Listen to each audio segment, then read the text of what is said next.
Hi, ಇವತ್ತಿನ ಈ ವಿಡಿಯೋದಲ್ಲಿ ನಾನು ಆಪಲ್ ಗಾರ್ಡ್ ಸುಕ್ಕ ಹೇಗೆ ಮಾಡೋದು ಅಂತ ತೋರಿಸ್ತಾ ಇದ್ದೀನಿ. ಇದನ್ನ ತಿಂಡಕಾಯಿ ಅಂತ ಸಹ ಕರೀತಾರೆ. ನಾನು ಇದನ್ನ ಮಾರ್ಕೆಟಲ್ಲಿ ಫಸ್ಟ್ ಟೈಮ್ ನೋಡಿದ್ದು. ಚಿಕ್ಕ ಚಿಕ್ಕ ಕುಂಬಳಕಾಯಿ ರೀತಿನೇ ಇದೆ. ನಾನು ಫಸ್ಟ್ ನೋಡಿದಾಗ ಅಂಜೂರ ಅಂತ ಹೇಳಿ ತಗೊಂಡ್ ಬಂದೆ. ಮನೆಗೆ ಬಂದು ನೋಡಿದ್ರ ಮೇಲೆ ಗೊತ್ತಾಯ್ತು ಇದು ಅಂಜೂರ ಅಲ್ಲ ಅಂತ ಹೇಳಿ. ತೊಳೆದು ಸಿಪ್ಪೆ ತೆಗೆದು ನೀಟಾಗಿ ನಾನು ರೌಂಡ್ ಶೇಪಲ್ಲಿ ಇದನ್ನ ಕಟ್ ಮಾಡ್ಕೊಳ್ತಾ ಇದ್ದೇನೆ. ಹಾಗೆ ಮಸಾಲೆಗೆ ನಾನು ಟೊಮೆಟೊ, ಬ್ಯಾಡಗಿ ಮೆಣಸು, 1 ಸ್ಪೂನ್ ಜೀರಿಗೆ, 1 ಸ್ಪೂನ್ ಕೊತ್ತಂಬರಿ, ಹಾಗೆ ಅರ್ಧ ಸ್ಪೂನ್ ಕಾಳುಮೆಣಸು, ಒಂದು ಚಿಕ್ಕ ಚಕ್ಕೆ ಪೀಸು ಮತ್ತೆ ಒಂದು 5-6 ಎಸಳು ಬೆಳ್ಳುಳ್ಳಿನ ತಗೊಂಡಿದ್ದೇನೆ. ಇದಿಷ್ಟನ್ನು ಫಸ್ಟ್ ನೀಟಾಗಿ ರುಬ್ಕೊಳ್ಬೇಕಾಗತ್ತೆ.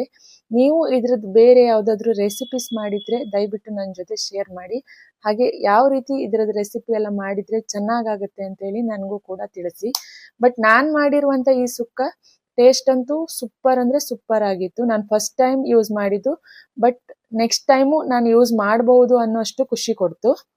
ಸಿಂಪಲ್ ಆಗಿ ಒಂದು ಪಾತ್ರೆಗೆ ಎಣ್ಣೆ, ಸಾಸಿವೆ ಹಾಗೆ ನಾನು ರೆಡಿ ಮಾಡ್ಕೊಂಡಿರುವಂಥ ಈ ಮಸಾಲೆನ ಹಾಕಿ ಸ್ವಲ್ಪ ಉಪ್ಪು ಹಾಕಿ ಚೆನ್ನಾಗಿ ಬೇಯಿಸ್ಕೊಳ್ತಾ ಇದ್ದೇನೆ. ಯಾಕಂದರೆ ಟೊಮೆಟೊದು ಹಸಿ ವಾಸನೆ ಹೋಗಬೇಕಲ್ವ, ಅದು ಹಸಿ ವಾಸನೆ ಹೋಗೋವರೆಗೂ ಚೆನ್ನಾಗಿ ಬೇಯಿಸ್ಕೊಂಡು ನೆಕ್ಸ್ಟ್ ಕಟ್ ಮಾಡಿ ಇಟ್ಕೊಂಡಿರುವಂಥ ಈ ಆ್ಯಪಲ್ ಗಾರ್ಡನ್ನು ಅದಕ್ಕೆ ಹಾಕ್ತಾ ಇದ್ದೇನೆ.